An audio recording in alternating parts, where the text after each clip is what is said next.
మా మండల అధ్యక్షుడు మన గోపిడి శ్రీనివాసరెడ్డి గారు చెరుకు ఫ్యాక్టరీ తెరిపియాలని ఈ రోజుకు 1 సంవత్సరం అయిందండి. వారితో పాటు మేమందరం కూడా పాదయాత్రలు వచ్చినాం. దానికి ముఖ్య అతిథి మా పల్లె గంగారెడ్డి గారు, పసుపు బోర్డు చైర్మన్ గారు వచ్చిండు. నేను ఏమంటున్నా, ఈ కాంగ్రెస్ గవర్నమెంట్కు బిఫోర్ మున్సిపల్ ఎలక్షన్లలో ఏదో కమిటీ అని వేసిండు, రైతులతోటి కమిటీ అని ఎక్కడ ఫంక్షన్లో పెట్టిండు.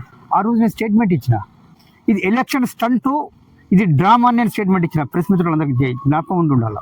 వీళ్ళు ఏం చేసిందంటే, నేను స్టేట్మెంట్ ఇవ్వగానే కొంతమంది వివిధ పార్టీ నాయకులు మేము అది చేస్తాము ఇది చేస్తాము తెరిపించడానికి సిద్ధం ఉన్నామని చెప్పి అప్పటికప్పుడే మంత్రి గారిని, జీవన్ రెడ్డి గారిని, శ్రీధర్ బాబు గారిని అందరినీ ఏర్పడేసిండు.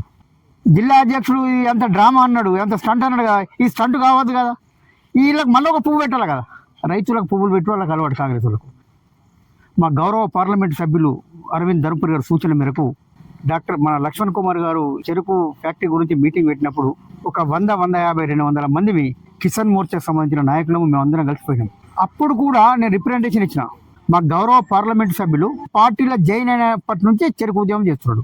ముత్యంపేట షుగర్ ఫ్యాక్టరీ నుంచి బోధన్ షుగర్ ఫ్యాక్టరీ వరకు పాదయాత్ర చేసిన ఘనత మా గౌరవ పార్లమెంట్ సభ్యుడు అరవింద్ ధర్మపురి.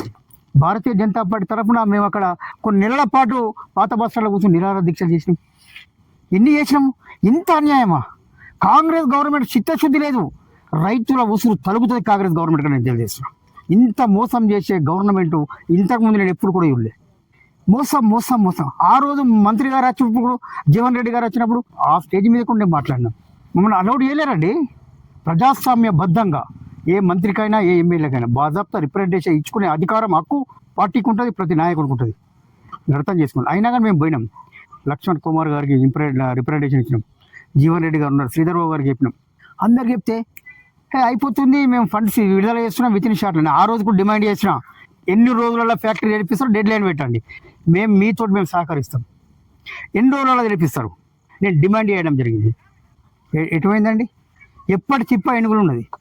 మీతో సాత కాకపోతే, దీనికి పెట్టే డబ్బుల మీద గవర్నమెంట్ దగ్గర లేకపోతే, నేను ముఖ్యమంత్రికి చెప్తున్నా, కేంద్ర ప్రభుత్వానికి ఒక లేఖ రాయండి, ఈ యొక్క ఫ్యాక్టరీని తెరిపియండి అని కేంద్రంతో మాట్లాడి చెరుకు ఫ్యాక్టరీ తెరిపించే బాధ్యత మా గౌరవ పార్లమెంట్ సభ్యుడు అరవింద్ ధర్మపురి గారు తీసుకుంటారని నేను మనస్ఫూర్తిగా తెలియజేస్తున్నా. ఇంత అన్యాయం అండి, ఇంత మోసమా? చెరుకు రైతుల ఉసురు తలగదా మీకు? ఆల్రెడీ తలుగుతున్నానని అనుకుంటున్నా.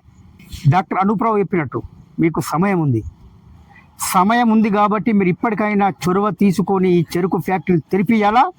తెరిపియకపోతే ఈ యొక్క కాంగ్రెస్ గవర్నమెంట్ నిద్ర పోనీయము, మేము నిద్ర పోమని నేను మీకు తెలియజేస్తున్నా.